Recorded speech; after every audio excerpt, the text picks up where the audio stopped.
Hello and welcome to Written Words and to our sixth and final part of The Baron's Yule Feast by Thomas Cooper. Throughout the festivities we've been given lots of hints about what may be going on between the minstrel and the Baron's daughter, and finally their story is brought to a conclusion. The Minstrel's Avowal. Oh yes, I hold thee in my heart, nor shall thy cherished form depart from its loved home, though sad I be. My heart, my love, still cleaves to thee. My dawn of life is dimmed and dark, hope's flame is dwindled to a spark. But though I live thus dyingly, my heart, my love, still cleaves to thee. Though short my summer's day hath been, and now the winter's eve is keen, yet while the storm descends on me, my heart, my love, still cleaves to thee.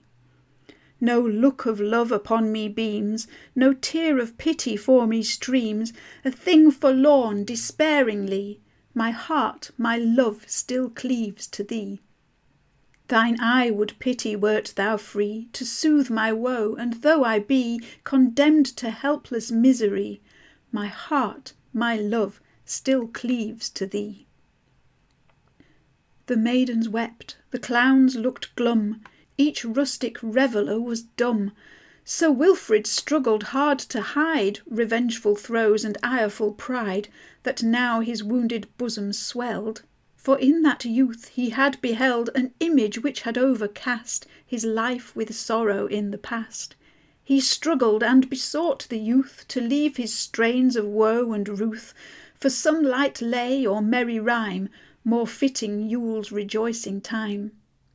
And though it cost him dear the while, he eyed the minstrel with a smile. The stranger waited not to note the Baron's speech like one distraught. He struck the harp a wild farewell, thus breathing to its deepest swell.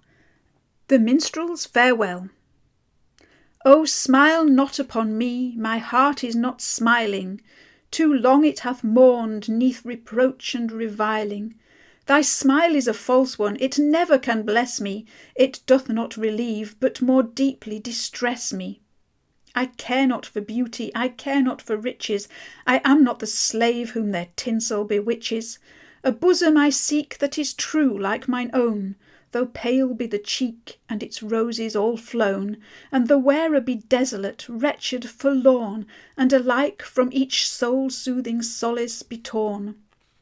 That heart I would choose which is stricken and slighted, whose joys are all fled and whose hopes are all blighted, for that heart alone would in sympathy thrill with one like my own that sorrow doth fill, with a heart whose fond breathings have ever been spurned, and hath long their rejection in solitude mourned.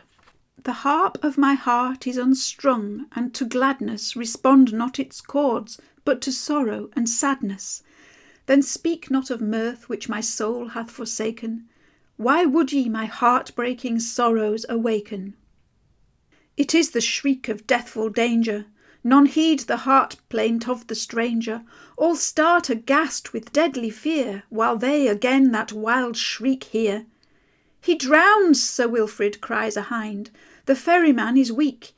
He cannot stem the stream and wind. Help, help, for Jesus' sake. Help one, help all, the Baron cries, whatever boon he craves. I swear by Christ that man shall win, my ferryman who saves. Out rush the guests, but one was forth who heard no word of boon. His manly heart to deeds of worth needed no clarion. He dashed into the surging Trent, nor feared the hurricane, and ere the breath of life was spent, he seized the drowning man. What is thy boon? Said Torksey's lord, but his cheek was deadly pale. Tell forth thy heart, and to keep his word de Torolde will not fail.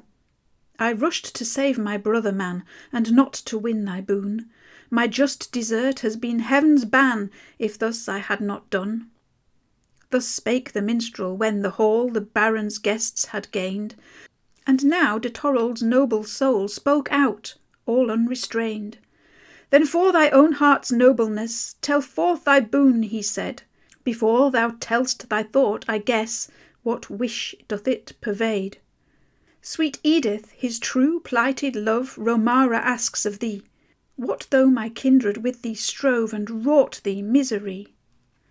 O Lord, for whom we keep this day, when nailed upon the tree, did he foredoom his foes or pray that they might pardoned be? Son of my ancient foe, replied the Baron to the youth, I glad me that my ireful pride already bows to truth. Deep zeal to save our brother man, generous self-sacrifice, for others' weal is nobler than all blood-stained victories. Take thy fair boon, for thou hast spoiled death, greedy death of prey, this poor man who for me hath toiled full many a stormy day. I feel to quell the heart's bad flame and bless an enemy is richer than all earthly fame, though the world should be its fee. My sire was by thy kinsman slain, yet as thy tale hath told, thy kinsman's usurping act was vain, he died in the dungeon cold. Perish the memory of feud and deeds of savage strife, blood still hath led to deeds of blood, and life hath paid for life. My darling Edith shall be thine, my blood with thine shall blend, the Saxon with the Norman line, in love our feuds shall end. In age I'll watch ye bless the poor, and smile upon your love, and when my pilgrimage is o'er, I hope to meet above him who on earth a babe was born, in lowliness as on this morn, and tabernacled here below, lessons of brotherhood to show.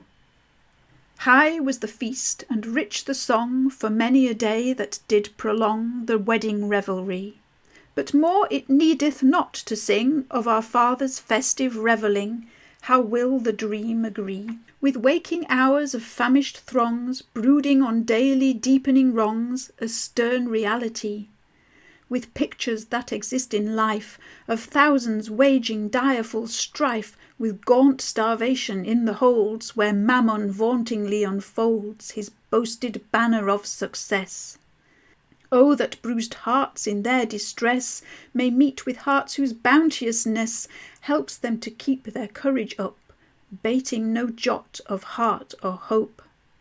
My suffering brothers, still your hope hold fast, though hunger make ye droop. Right, glorious right, shall yet be done, the toiler's boon shall yet be won, wrong from its fastness shall be hurled, the world shall be a happy world, it shall be filled with brother men, and merry Yule oft come again. And so the Baron's Yule feast ends with a wedding. Thank you very much for joining me at the festivities in Torksey Hall. And if you ever find yourself travelling on the road between Lincoln and Gainsborough, do keep your eye out for a very, very brief glimpse of the hall as you pass through the village of Torksey, and spare a thought for the revellers at the feast. If you have joined me for the full journey, do let me know if you have a favourite character from the feast or a favourite part of the story. So for now, lots of seasonal good wishes to you, and thank you very much for joining me in these videos, and I look forward to seeing you in plenty more in the future.